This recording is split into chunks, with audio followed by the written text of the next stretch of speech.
Fiat money और आपका legal tender of money, ये काफी इंपॉर्टेंट है एग्जामिनेशन पर्पज के लिए।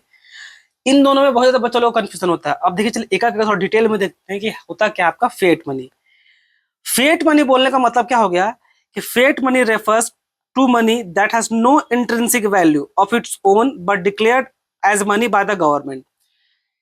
ये कोई भी वो चीज, ठीक है, कोई भी वो चीज, एक ऐसा पैसा यानी कि जिसको जिसका खुद का कोई वैल्यू नहीं होता, अपना उसका खुद का कोई वैल्यू नहीं होता, पर उसको गवर्नमेंट डिक्लेयर किया क्या एज ए मनी। जैसे कि क्या वो पेपर, वो करेंसी नोट, जो करेंसी का जो नोट होता है, ठीक है, जो करेंसी का नोट्स होता है, देखिए उस कागज का कोई वैल्यू नहीं होता है, उस कागज का अपना कोई वैल्यू नहीं होता है, बट गवर्नमेंट उसमें ट्रस्ट देती है कि हाँ, देखिए यहाँ फेट का मतलब क्या, अथॉरिटी, यानी जो ट्रस्ट पे आपको वो चल रहा है, ठीक है, गवर्नमेंट वहां पर अथॉरिटी देती है कि भाई इसके वैल्यू को आप एक्सेप्ट कीजिए, बाद में पीछे हम खड़े हैं, ठीक है, कुछ भी होगा तो फिएट मनी बोलने का मतलब क्या होगा कि ऐसा चीज जिसका खुद का कोई वैल्यू नहीं है, लेकिन आप उसको एक्सेप्ट कीजिए, गवर्नमेंट का ऑर्डर होता है, अथॉरिटी अपना पावर का इस्तेमाल करते बोलती है, लेकिन आप उसको एक्सेप्ट कीजिए, जितना का वैल्यू उसमें लिखा हुआ है, 100 रुपए का नोट है तो 100 रुपए का नोट को आप एक्सेप्ट कीजिए, उसके बदले में जो भी दिक्कत आएगा, जब भी आपको पैसा चाहिए होगा 100 रुपया, हम आपको वापस कर देंगे, ठीक है।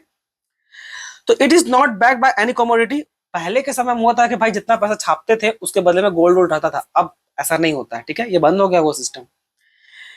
एक है आपका दूसरा पॉइंट क्या है, it is based on trust and government order. वैसे गवर्नमेंट उस पर अपना भरोसा दे जाती है और वो ट्रस्ट पे चलता है। People accept it because government is authority to valid money. Government जो चाहती है अपना अथॉरिटी का पावर, अपना पावर का इस्तेमाल करके उसको हम लोग डिक्लेयर करते हैं, ठीक है। जैसे आपका करेंसी का हो गया, जिसमें कागज का कोई वैल्यू नहीं होता सही मायने में, तो ये आपका क्या, एक प्रकार का फिएट मनी, ठीक है। देखिए पहले के समय में क्या होता था बच्चों, पहले के समय में क्या था, जैसे सिल्वर, जिस समय गोल्ड और सिल्वर चलता था, जिस समय गोल्ड और सिल्वर चला करता था, तो गोल्ड का अपना वैल्यू होता है। अब गोल्ड को गला भी, मान लीजिए सिक्का है गोल्ड का, ठीक है, गोल्ड कॉइन है, 10 गोल्ड कॉइन है, ठीक है, 10 गोल्ड कॉइन है, 10 गोल्ड को आप गला भी दीजिएगा, गला उला के सब आप ज्वेलरी पहन लिए, तो उस ज्वेलरी का वैल्यू आपका 10 गोल्ड कॉइन के बराबर होगा, ठीक है। लेकिन अभी अब मान लीजिए नोट है, करेंसी 100 रुपए का नोट है, ठीक है, अब उसको आप जला दीजिएगा तो जला हुआ जो राख बन जाएगा, उस राख का कोई वैल्यू नहीं है, ठीक है। तो फिएट मनी क्या है ना, गवर्नमेंट का ट्रस्ट पे चलता है, वो ट्रस्ट पे, उसका ऑर्डर पे, गवर्नमेंट का ऑर्डर पे, ठीक है। अब आ जाइए लीगल टेंडर मनी किसको बोलते हैं। देखिए दोनों ऑलमोस्ट सिमिलर ही है, थोड़ा कंफ्यूजन करेगा तो गौर से सुनिएगा, दोनों सिमिलर ही है। एक है आपका क्या, legal tender of money. Legal tender of money बोलने का मतलब होता है गवर्नमेंट जो है ना, लीगल टेंडर ऑफ मनी बोलने का मतलब मस्ट बी एक्सेप्टेड, यानी कि गवर्नमेंट उसको ऑर्डर किया कि उसको आपको हर हाल में एक्सेप्ट करना ही पड़ेगा। तो कैसा इसको आप रिजेक्ट कर सकते हैं।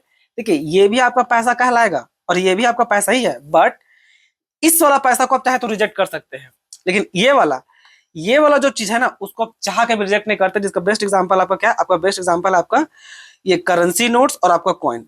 आप बोलेगा सर इस पे भी तो आप करेंसी ही बोल रहे थे, तो सुनिए एग्जांपल आपको दूसरा देते ताकि आपको क्लैरिटी के साथ समझ में आए।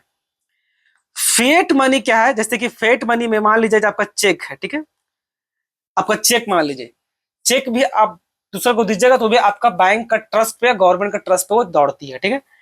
तो चेक आपका एक प्रकार का फेट मनी तो है, बट वो आपका लीगल टेंडर ऑफ मनी नहीं है। कैसे, देखिए चेक का, इस जो चेक है, जो चेक है ना बच्चों, चेक का अपना कोई वैल्यू तो नहीं है, ठीक है, चेक का अपना भी कोई वैल्यू नहीं है, बस वो गवर्नमेंट का ट्रस्ट पे दौड़ रही है। लेकिन इसका डिफरेंशियल में आएगा लीगल टेंडर ऑफ मनी। यहां पर क्या बोलता है कि वहां पर जो भी गवर्नमेंट इशू की होगी ना, उसको हर हाल में एक्सेप्ट करना ही पड़ेगा। जैसे कि आपका कॉइन, आपका कहा गया, कॉइन और सिक्का सब, अगर कॉइन और सिक्का को आप लेने से मना कर दीजिएगा तो आपके ऊपर केस कर सकती है आरबीआई। ऐसा एक बार हुआ भी था, कोई आदमी था जो अफवाह फैला देता नहीं पहले कि 10 रुपए का सिक्का नहीं चलेगा, तो 1 रुपए का सिक्का नहीं चलेगा, अपने वो लोग गवर्नर बन जाता है, जो लोग बन जाता है, तो इस पे आप केस कर सकते हैं। लेकिन मान लीजिए कोई पर्सन आपको यहाँ चेक दे रहा है, ठीक है, चेक दे रहा है, तो क्या आप चेक को रिजेक्ट कर सकते हैं, नहीं भाई हम चेक नहीं लेंगे, तो क्या आपके ऊपर केस होगा, तो जवाब है नहीं, नहीं होगा।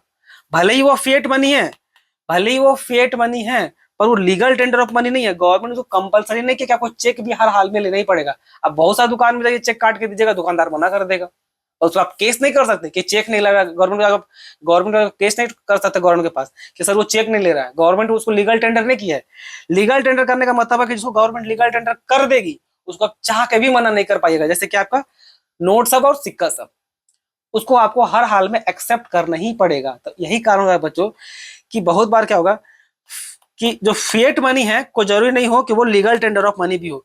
जितना लीगल टेंडर ऑफ मनी है वो हर हाल में फिएट मनी होगा, ठीक है। गवर्नमेंट का ऑर्डर पे चला गया है वो, उसको आपको एक्सेप्ट करना पड़ेगा, नहीं तो आपको जेल जाना पड़ेगा। तो जितना लीगल टेंडर मनी है वो आपका फिएट मनी बन तो सकता है, लेकिन जो फिएट मनी है वो आपका लीगल टेंडर मनी बने कोई जरूरी नहीं है। जैसे एग्जांपल क्या है, चेक। चेक आपका एक प्रकार का फिएट मनी है, बट वो आपका लीगल टेंडर ऑफ मनी नहीं है। गवर्नमेंट ने तो कंपलसरी नहीं किया कि इसको हर हाल में आप एक्सेप्ट कीजिए ही कीजिए। तो आई होप आपको समझ में आ गया हो।